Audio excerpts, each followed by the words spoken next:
Paul's just reminding us to keep our sights on things above. It's Colossians 3:1-11. If ye then be risen with Christ, seek those things which are above, where Christ sitteth on the right hand of God. Set your affection on things above, not on things on the earth. For ye are dead, and your life is hid with Christ in God. When Christ, who is our life, shall appear, then shall ye also appear with him in glory. Mortify therefore your members which are upon the earth: fornication, uncleanness, inordinate affection, evil, concupiscence, and covetousness, which is idolatry.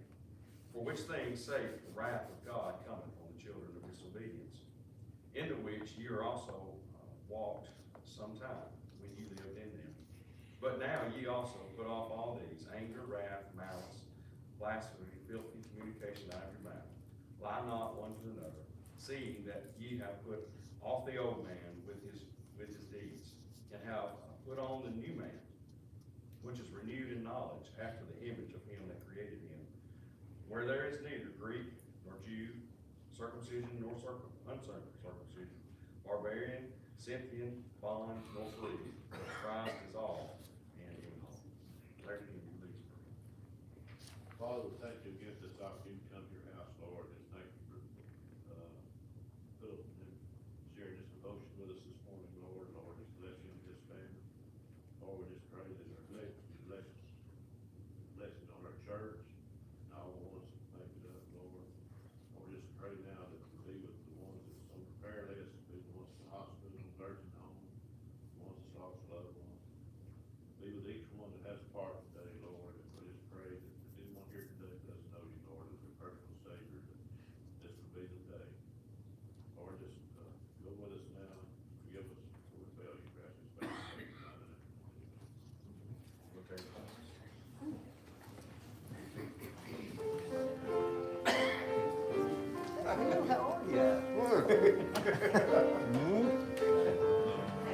How are you? How are you?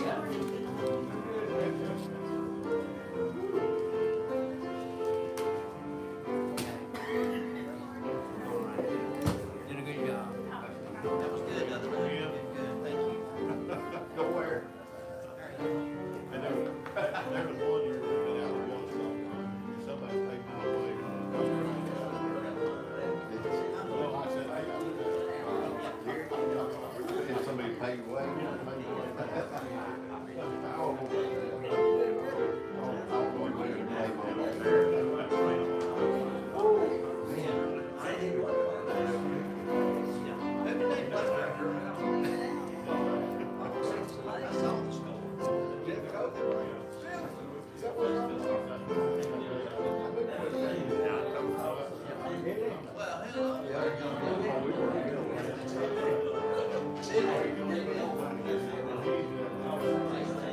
They make this big put money in there.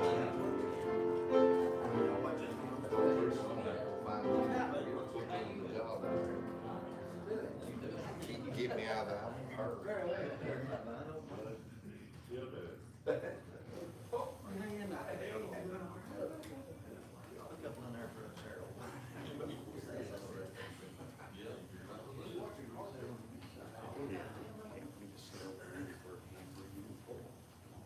How's everybody?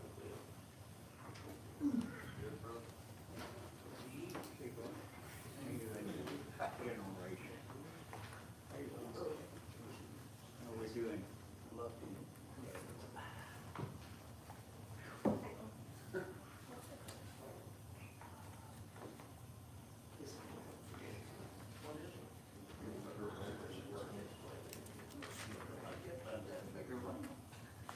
No, but it's not clean. What, is it starting to smack you or something? Oh.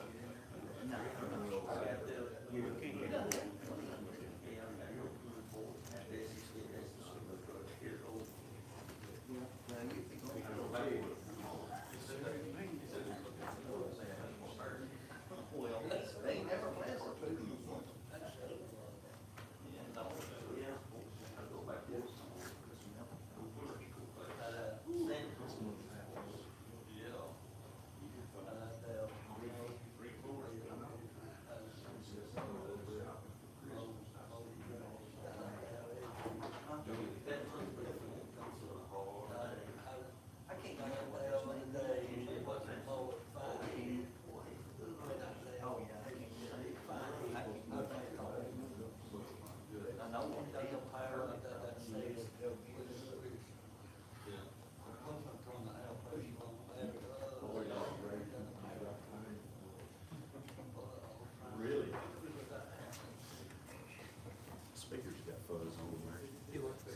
got fuzz. Okay.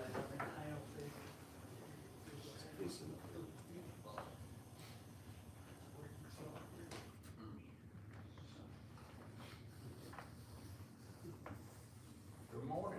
Morning. There's everybody. Good. At least you didn't say pretty. Yeah, I knew better. Yep. Well, our lesson this morning is entitled Provision. And, we talked about, of course, this is in Numbers, and kind of continuation of what we studied before about, God leading the Israelites out of bondage, and,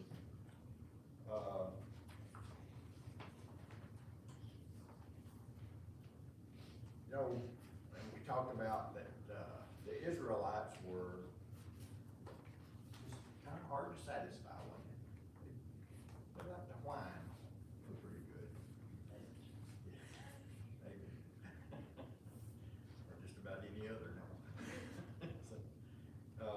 So they always, it was easy for them to find something to complain about. Even before they crossed the Red Sea, they began to complain to Moses about that he had drug them out into the wilderness just for them to be killed.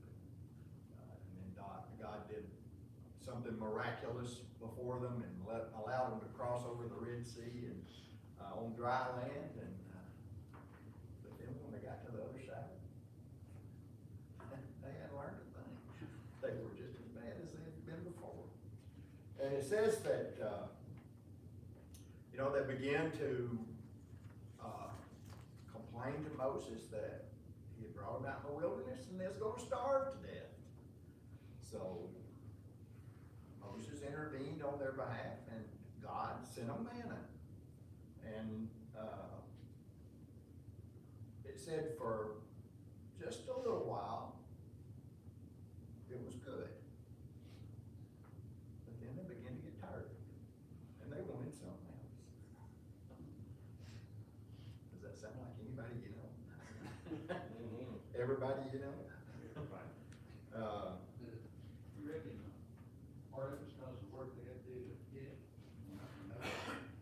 I mean, and it doesn't tell us before manna. We don't know what they were doing for food. I guess they were having to scavenge for food, or, I'm sure they brought some provisions with them when they came out of Egypt, but,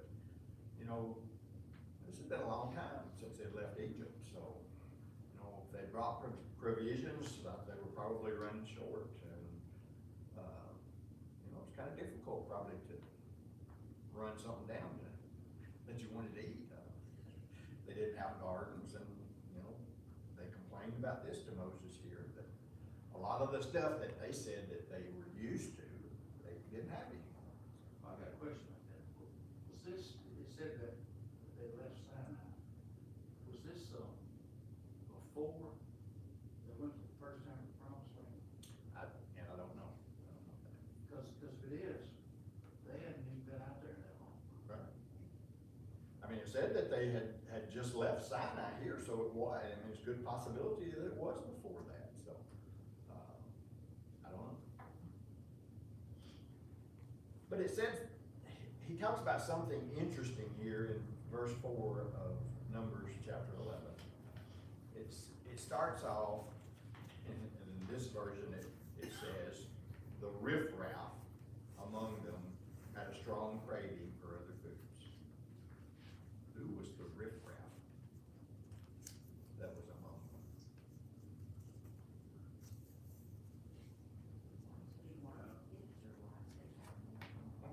Okay. It said when they left Israel, or left Egypt, the Israelites weren't the only ones that were slaves. It said there's a good possibility that there were Egyptians that were slaves. And all other people that probably came through Egypt, or Egypt went through them, they had brought back as slaves. So it said there was and the King James Version, translated as mixed multitudes. But here it says the riffraff, so I don't know which one is a better description of them. I'd probably have to have some interaction with them to know. Riffraff might be a good word for who they were. You know, when you mix different religions, a lot of times you're gonna have one. Absolutely. Well, that brings up another question. And not just religion. When you mix a lot of other things, you have problems too. Last week, we was talking about, you know, he's having a count, all the 12 tribes of Israel, 3 on each side. So, yeah, Levi's bill, you said they had 3 on each side of the tribe. So where did those other people count? Do they have to count outside of those? I would think they If they probably did, that would is- have. If you did, that explains the fire on the out of the parts of the camp. Okay, and I was fixing to bring that up. Okay. You know, it said when they left Sinai, that the people began to grumble about it. And it says that this riffraff was where it originated. Or that's what it says here. It says that they had a strong craving for other food. So they wanted something besides manna. And God had already provided this miracle to them. He was feeding them every morning. What do we know about manna? What does manna mean? We don't know what it is.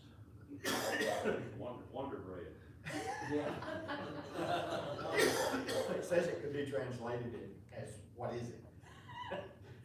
Because they didn't know what it was. They'd never seen it before. And I guess we haven't seen it since. How long did God provide them manna? 40 years. Every morning, 6 days a week. He didn't provide it for them on the Sabbath day. For 40 years, he provided them. You know, it said, what was the manna like? Sweet. It was like some kind of, a thin crust. He called it coriander seed here, some similar to that, and I don't know what a coriander seed is, but I've also heard they described it as flakes as well. But when they got up in the morning, they looked out and they could see it. And what did they say it looked like? What? It's like frost, I guess. They had like a heavy frost on the ground. I mean, the ground was white with it. So it said that each family was responsible for going out and gathering what they needed for the day. What happened if they got more than what they needed? Right. And stank, and said it had worms, so you didn't want that in your tent, I guess. So God was providing it to them, and it said that they went out and gathered what they needed. It said that they ground it on a grinding wheel or in a, what do you call it, a mortar and, what do you call it, pistol? They ground it up anyway, and it said that they fixed it different ways, but a lot of times they boiled it in water and then made cakes out of it and fried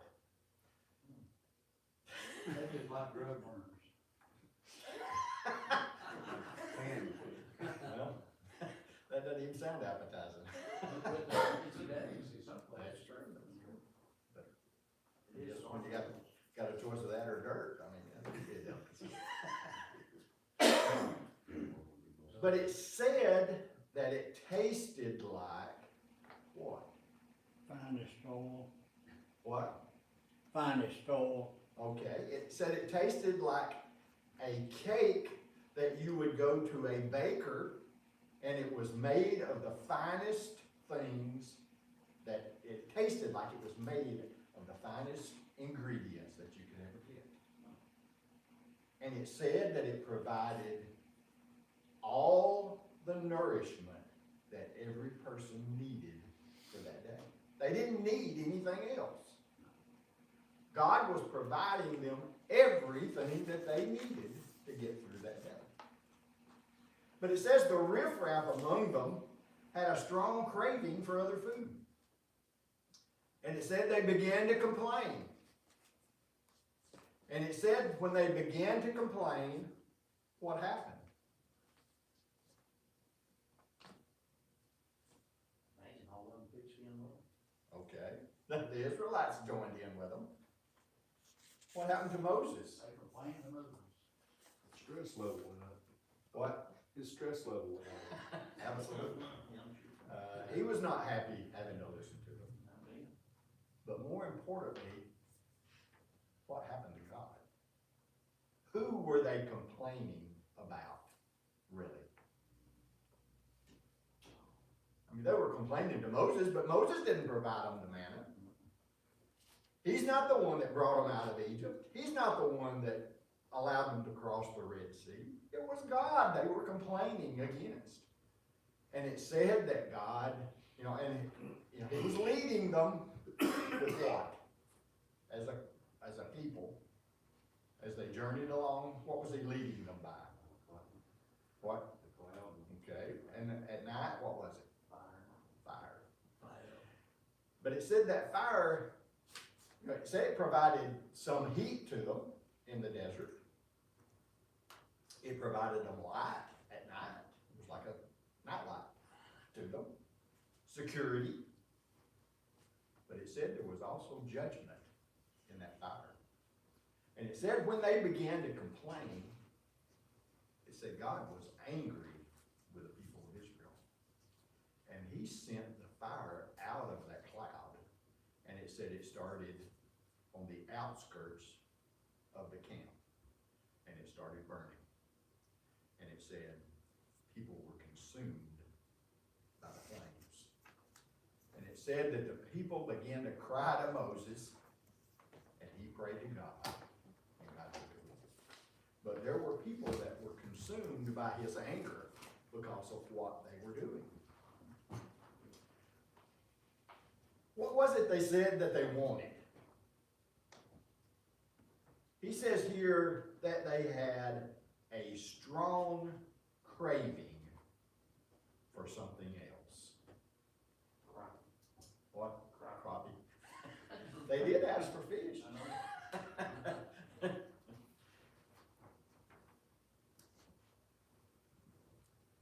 They had an urge for something. But it had nothing to do with God. They wanted what they wanted. They didn't want to have to depend on God for it. They wanted Moses to provide it for them. Well, Moses couldn't do it. He hadn't done any of the rest of this stuff. God had done it. But they began to complain.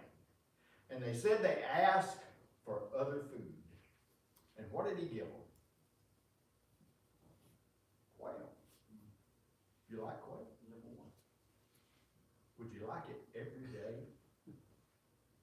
Every day? Probably not. I get that one How long did they have quail? every day. For a whole month. It said they had quail every day. And the people began to get tired of quail. I believe I could have mustered it if I'd have seen the fire consumed. You know, there was quail available before. Why didn't they just go out and catch quail? Too lazy. There was probably other animals and other foods available in the wilderness. But they didn't want that. They wanted somebody to provide it to them. I got a I question. was gonna say, that verse 5, it says, we remember the free fish in Egypt. That was a free one, that was. Yeah, that's what I say. Absolutely. They looked at me with a stick, I wouldn't consider it very free. But, you know, I kind of wondered about this too, the free quail they sent, they were deep. Yeah, all they had to go do is go out and pick them up. So did they get them and put them in a cage and keep them and eat them out of cages? Because it don't sound like they came from the day, or they No. came later. So did they go pick them all up and put them in cages and just keep getting them and eating them? We'll have to ask somebody when we get there. What about all the animals they brought with them? Absolutely. Like, I don't know, I know Well, they were, because when they, of course, when they set up the temple, they sacrificed it. So, I guess with that many people, they would have eaten up all their Well, that's sacrificial animals. what Moses asked God when he went to talk to God. He said, these people won't just me. He said, well, we're gonna just kill all our livestock. Yeah. Feed them. Right, yeah. And, you know, it said, and talking about this riffraff, in the commentary I read, it said that they had a lot of cattle and sheep and goats. So apparently some of them were fairly well off.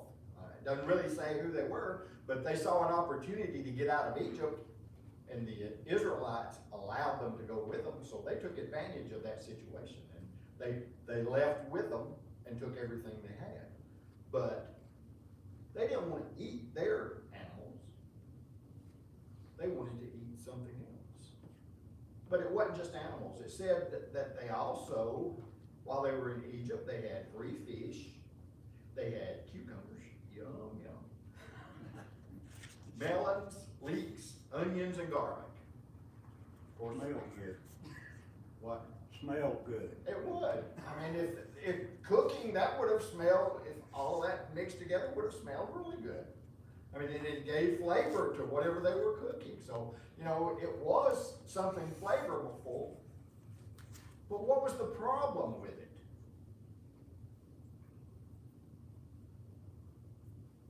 It came with slavery. When they were in Egypt, they were slaves. They weren't free to do anything. But yet, when they started thinking about the good old days, it was better than what God was providing them today. Always. Absolutely. But we also have to consider what God's leading us to. Where was he taking the Israelites?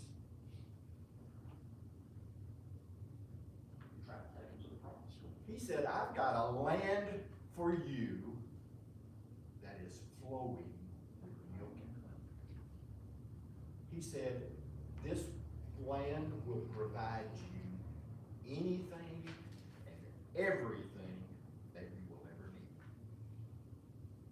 He said, it's a place, once you go in and take it, that you will be free from people's coming in and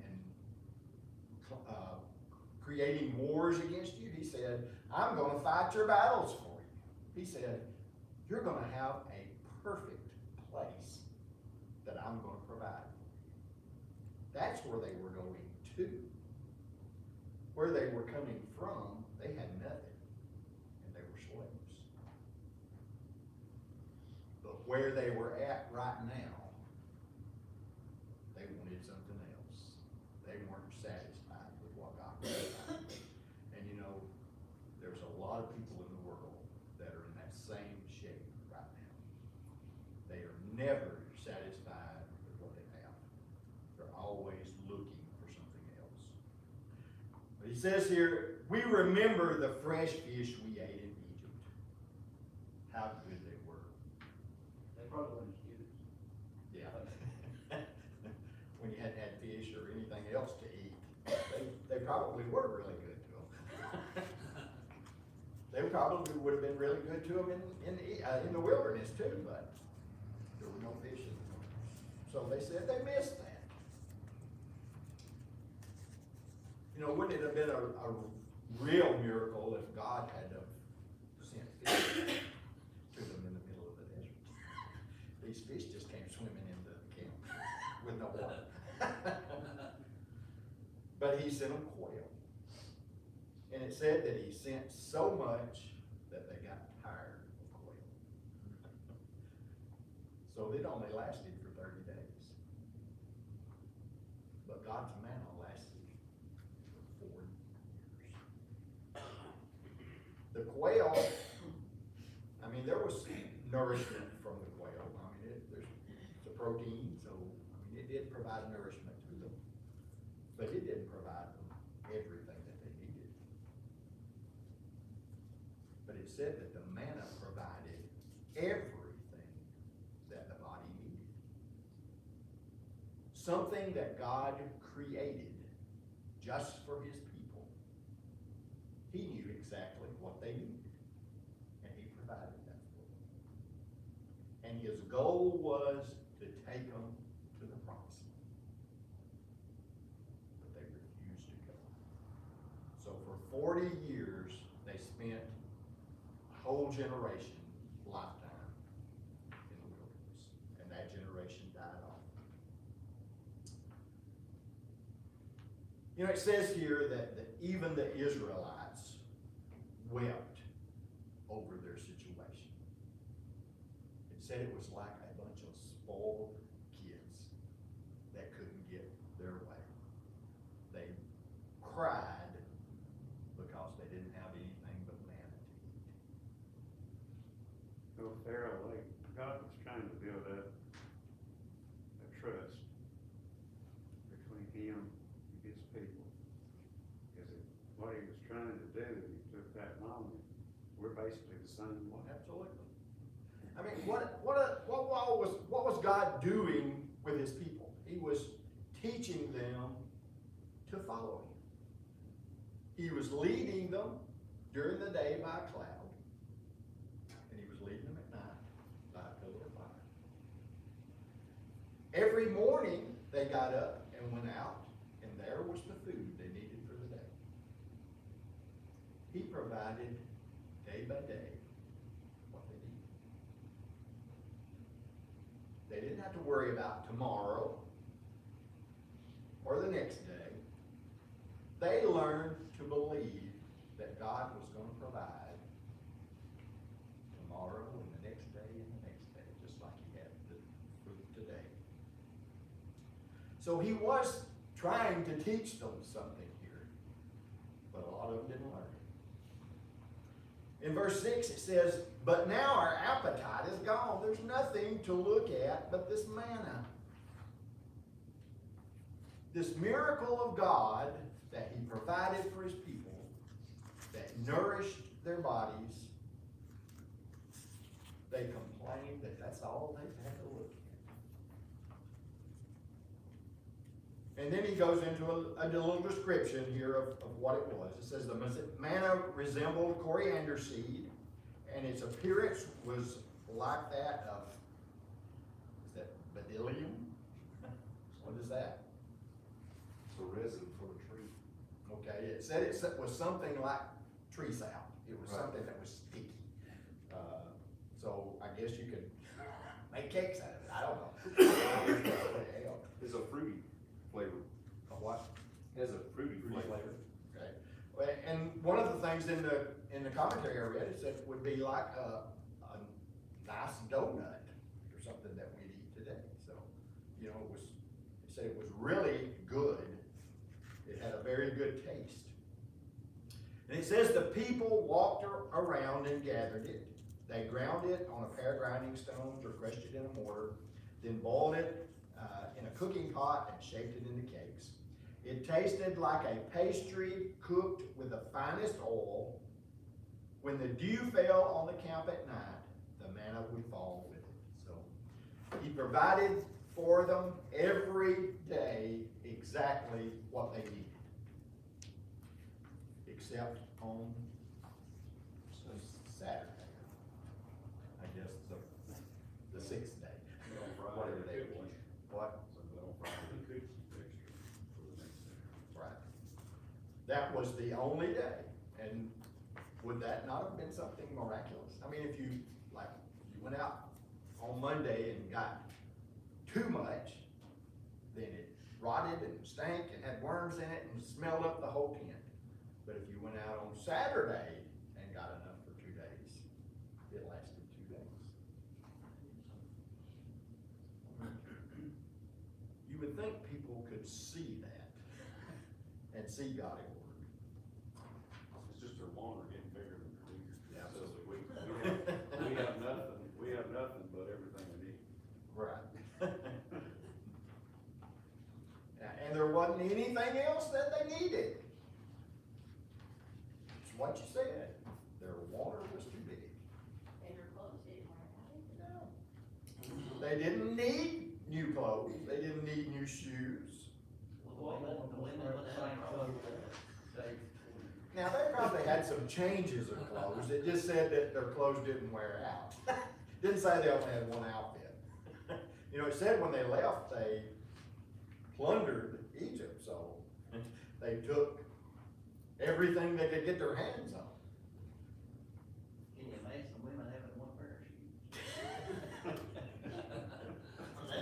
Well, Make moving easier though. I was gonna say, if you were packing up moving every other day, it would make a big difference. If she had more than that, she'd probably throw them away along the way. But in verse 10, it says, Moses heard the people, family after family, weeping at the entrance of their tents. The Lord was very angry. Moses also was provoked. So Moses asked the Lord, why have you brought such trouble on your servant? So Moses listened to the people. Was he like me and you? Was Moses like us? Yeah, yeah. Well, there was something different about Moses than everybody else. God's hands on him. Absolutely. God put his spirit on Moses. And it said that that spirit aided Moses in making decisions. It said without it, there would have been chaos because everybody else, or everybody would have wanted their way. But Moses was in charge. And God blessed him. But he said here to God, why have you brought such trouble on your servant? He said, I've listened to this until I'm tired of it. You know, we said last week they did the census, and there was over 600,000 men aged, was it 21 and up or 25 and up? Yeah. So that didn't count the women and the children and probably this riffraff. You know, it said there could have been up to 2.25, 2.5 million of them. That would have been a lot of complaining for one person to listen to. And it says here, Moses heard the people, family after family, weeping at the entrance of their tents.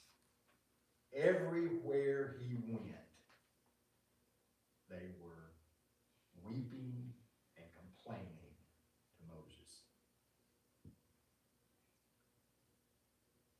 You know, that's hard to put up with. And he went to God about it, which is a good thing. Is that not where we should go when we've got problems?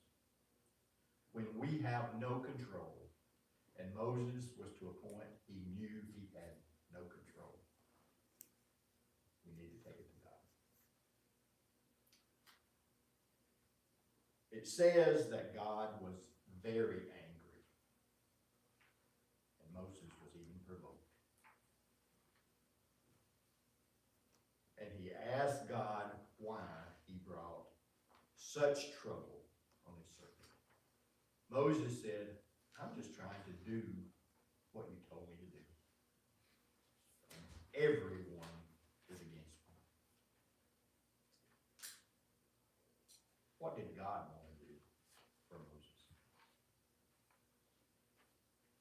Well, he said, okay, I'll destroy them all. Make your family the future. Absolutely. I mean, he tried to do that on numerous occasions. And had it not been for Moses, he would have. But Moses interceded for his people. You know, I don't know whether they realized that or not, but Moses was taking care of them. He said, why are you angry with me, and why do you burden me with all these people? Did I conceive all these people? Did I give them birth so that they should tell me, carry them at your breast as a nursing mother carries a baby, to the land that you swore to give their ancestors? Where can I get meat to give all these people? For they are weeping to me, give us meat to eat. I can't carry all these people by myself. They are too much for me. If you are going to treat me like this, please kill me right now. Moses was desperate. He said, the only solution I see, God, is for you to strike me dead right now. You know. He had been looking for a way to solve this problem, but he couldn't find it. I think too, it hurt God in a way because God had Absolutely. provided the manna, and it's like, well, Moses, didn't you eat manna that I provided? Don't you know that I would provide? I mean, you don't have to know where will I get well. You know that I'll provide for True, you. that's true. But, and by the same token, Moses was human and, frustrated, so. Well, and you know, a lot of times things happen that we don't understand. I mean, look at what happened this week. We don't understand that. And we're never going to understand it in this life. But God had a purpose for it. And he had a purpose for this. You know, maybe Moses needed to come to a place where he could share responsibility. We don't know if that's something that he would not share up until this point, but he got to a point. He had to have some help. Something had to change. And sometimes we need to come to that crossroads in our life too. Something needs to change. He said, I didn't give birth to this bunch of people. And he said, I can't carry them. He said, I cannot handle this situation. And when we feel that way, we need to take it to God. Because he's the only one that can change it. In verses 16 and 17, it says, the Lord answered Moses, bring me 70 men from Israel, known to you as elders and officers of the people. He said, bring me 70 elders. So what's an elder?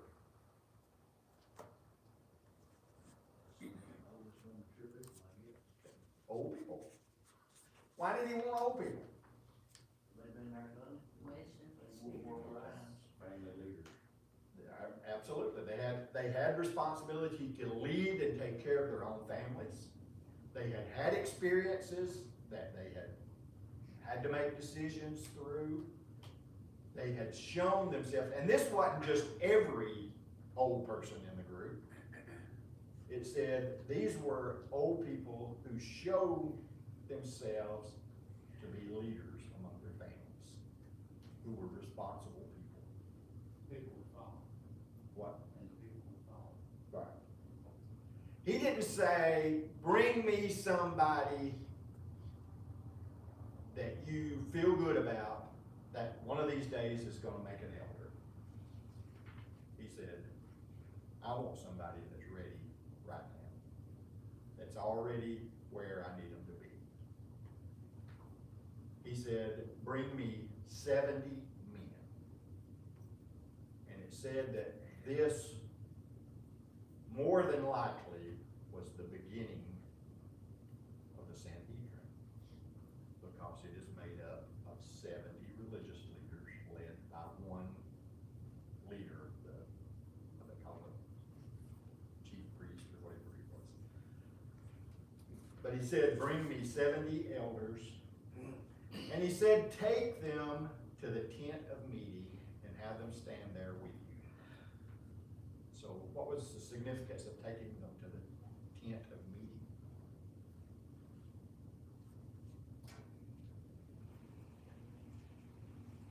Moses. Where God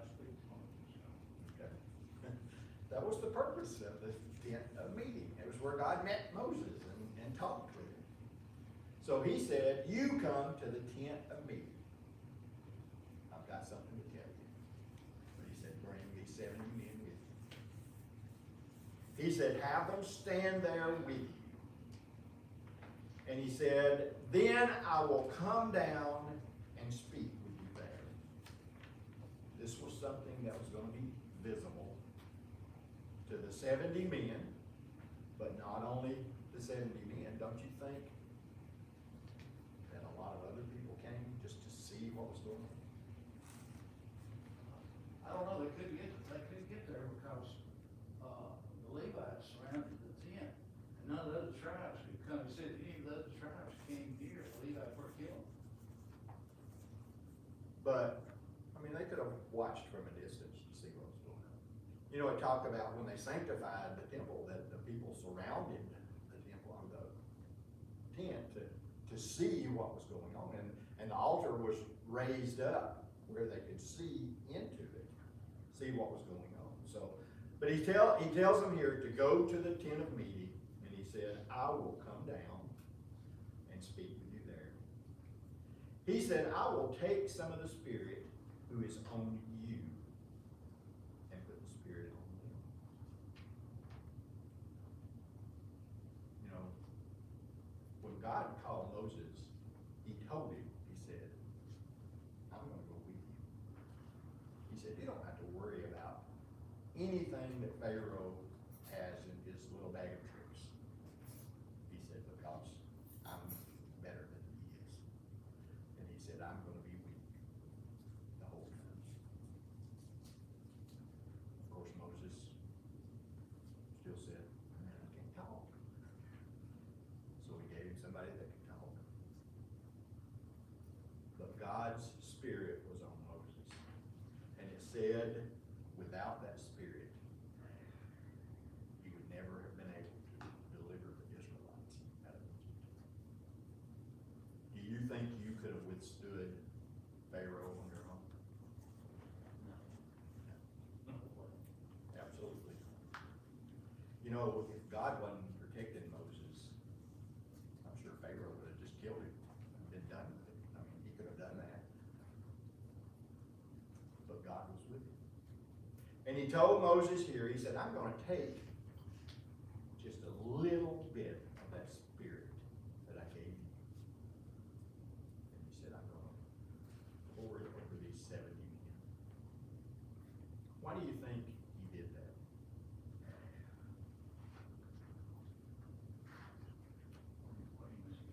Why did he take part of Moses' Spirit and put it over these 70 men? Well, that's one question I was wondering.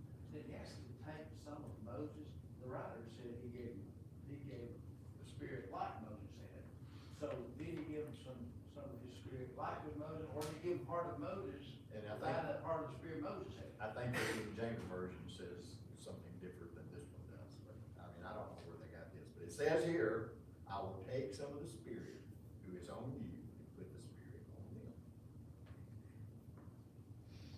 The whole purpose for that was they were all in the same Spirit.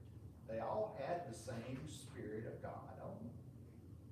And it said that there was unity among these people. The decisions that they made, if that one person in this group made, every one of the rest of them would have made the same decision. They were that unified with the Spirit on them. Because they were making the decisions that God wanted them to make. He was giving them the decisions. It says, they will help you bear the burden of the people, so that you do not have to bear it by yourself. So we see that Moses got into a situation with the people of Israel that he had no control over. And he took all he could take. And his only solution that he could come up with was for God to just kill him.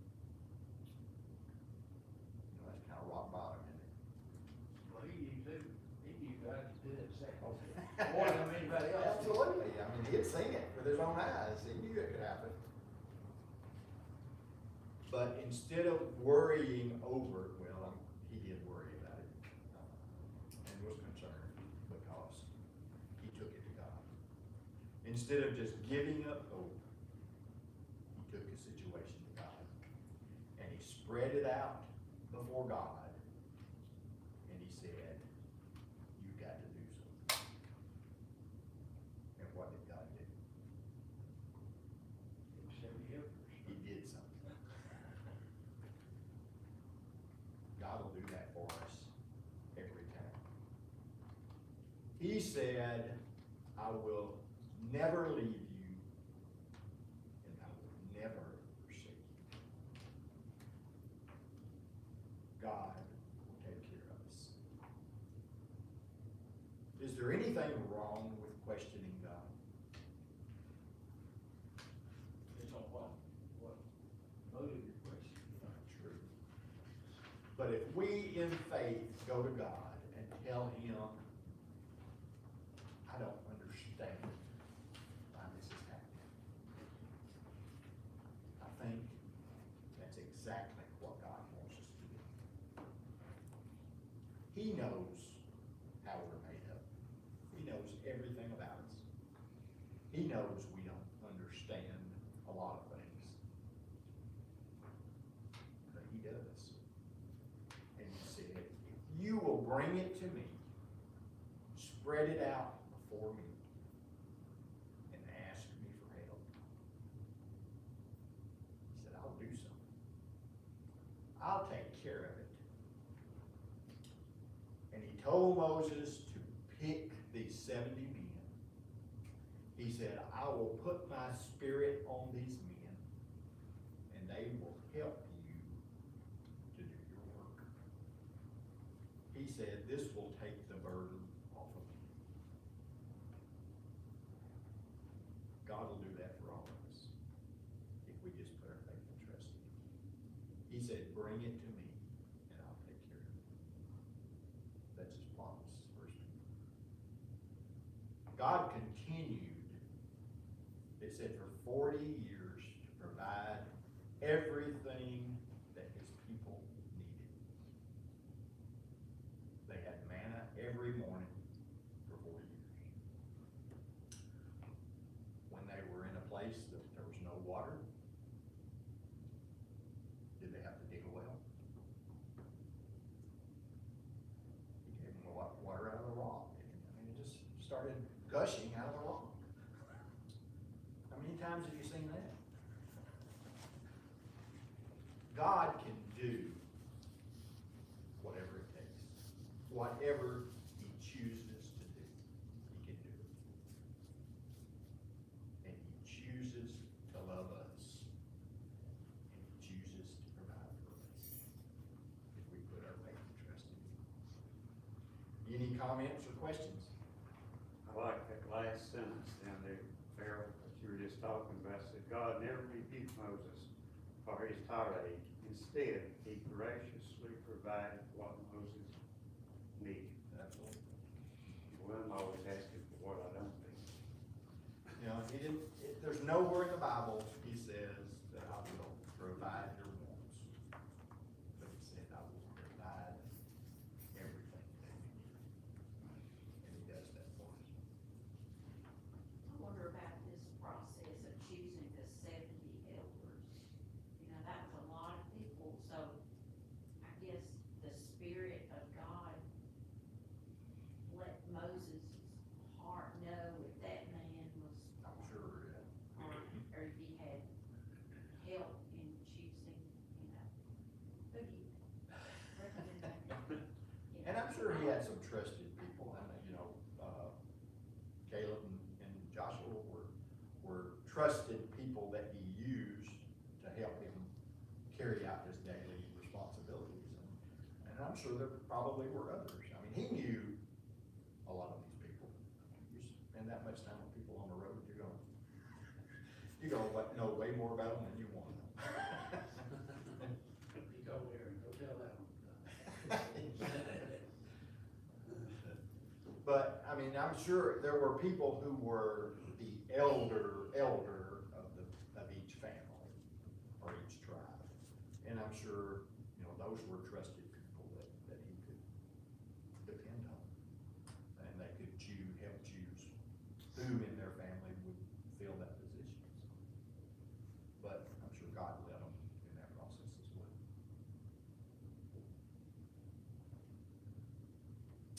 Tim, you wanna lead us in prayer? Heavenly Father, we just come to you and we just thank you, Lord, for another life. We just thank you, God, for this opportunity to be able to come out and worship you.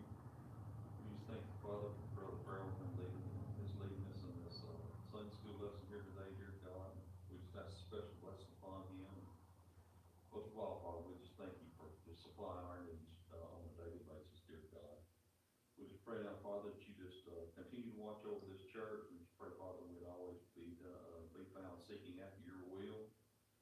We just ask now, Father, that you just, at the beginning of the preaching hour, you just be with Brother Jacob, you bring some message, just give the words, Father, that we stand in need of, and ask, Father, for our receptive heart, just to take your word and apply it to our lives, where we may be drawn closer to you. We just ask now, Father, you just go with us throughout this day and throughout life. Give us what we feel thee. In Christ's name we pray. Amen. Today's lesson.